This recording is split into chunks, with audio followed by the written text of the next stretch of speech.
Hi guys, it's Lena Beauplay here with Functional Speech Pathology. I know it's been a long time since I posted that first video, but I promise I will be much more disciplined in creating and posting videos for your reference. Before I get into today's video, I do want to say if you are not one of the families that's on my caseload and you happen to come across these videos, I need to emphasize that before you integrate anything into your child's therapeutic intervention plan, you have a conversation with the therapists that are currently seeing your child. Or, you know, when I talk about adult activities, then with your parent or loved one, okay? That being said, I am going to be recording the first of a set of 3 videos where I'm showing you behavioral supports and how to integrate them into various activities. So today I'll show you 4 types of visual supports that I use to address behaviors during my sessions. The second video will discuss how to integrate them into play activities and possibly also daily routines. And the third video will be one that discusses integrating these supports into feeding-based activities. That's specifically sensory-based feeding. But again, do not address sensory-based feeding without talking to an SLP who has feeding experience.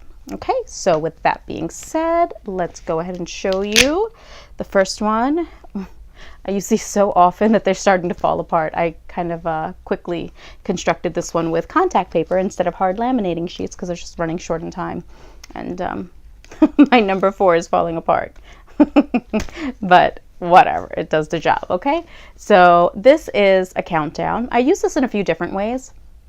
One way is, you know, if I want a child to clean up a favorite activity, they're the type of child who has difficulty terminating favorite activities, then I'll use this to give them a heads up. So, you know, 5 more minutes and then we clean up the Legos. 4 more minutes, 3 more minutes, and we keep going. I will also use this as a way to increase attention span. So we'll start off low, maybe at around 2, depends on the child, depends on where they are. But let's say we have a kid who can barely sit for 2 minutes. And, you know, I really want them to get through a puzzle.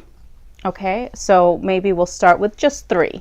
And so 5 and 4 won't even be in the picture. You know, and I'll show them. I'll put the puzzle pieces next to this. And I don't mean the 100-piece jigsaw. I mean the puzzles with the knobs on it so that you can actually match photograph to photograph or picture to picture. Those are the types of puzzles, okay? So I'll put the puzzles here next to it so it becomes that much more concrete. And we'll go through it. You have 3 puzzles to match. Let's go. Let's match them. Okay, 2 more, 1 more. And as we go through, we pick up the puzzles and we take off these numbers. And then, of course, I use this to reinforce if they're learning the labels or the names of numbers, then I'll just reinforce that, like, you know, have them match it in order to clean this up as well. Okay, so you want to incorporate them into as many things as you can in your activities. This way it's not as if you're just talking to them, you're talking with them, you're interacting with them, and they're playing an active role in their own therapy. Okay. The next one, oh, before I forget. So if you don't have something like this on hand, or you had it and, you know, got lost somewhere, if you find yourself in a bind, just use a sheet of paper and a Sharpie, or, you know, post it, whatever you have. And you can do 5, 4, 3, 2, 1 and put an X through the numbers as you go through them. Okay, or use a wipe off board and do the same thing. Have them erase it. It's another concrete method of showing them that, you know, it's gone. 5 is finished. 4 is finished. It's wiped off the board. Done, right? You can do that with the first then as well, same thing. So this is for a child who doesn't need that constant reminder that, say, the countdown would give them, but they just need a few references here and there every once in a while. But I'll show them that, you know, first you finish this task and then you'll get whatever it is that they're working for. It's bubbles with the younger kids, and the older they get, the more often it's iPad. But this is what I have with me today. So, I mean, it's pretty self-explanatory. It's first you do this for me, and then you get that. You can use a wipe-off board in the same way. Just make the little tea table, write first, then, and actually take the object, if it's possible, if it's small enough, and put it right on top. Or you can lay it out in front of them. If it's something that's easily, movable, then put that in front of them and say, first you do this book, you finish these 2 books, and then you'll get, I don't know, put the video game down there, then you can play Kingdom Hearts, whatever it is. I don't know. Yes, okay, the next one is schedule. So this I use for a child who is not as dependent on the countdown to remain on task, but they do need something to feel like they're getting through their session, right? So I'll show them exactly what it is that I want them to complete by, again, using picture symbols or orthography. That's the written word. You can just write the words out and create a visual symbol for them as well by putting, say, math, science, reading, whatever it is. This is just showing them that this is our schedule. This is what we're set to do. It's time for, here it's bubbles, but it's time for math. Okay, math's finished. It's all done. Get rid of that and move each of them up. You'll see something like this typically used in classrooms that have, that emphasize the TEACH methodology. It works great for helping kids transition and remain on task and show them that, you know what, you can get through it. You're almost done. You're almost finished. We'll get to you'll get to lunch quickly, right? Whatever it is. That's that.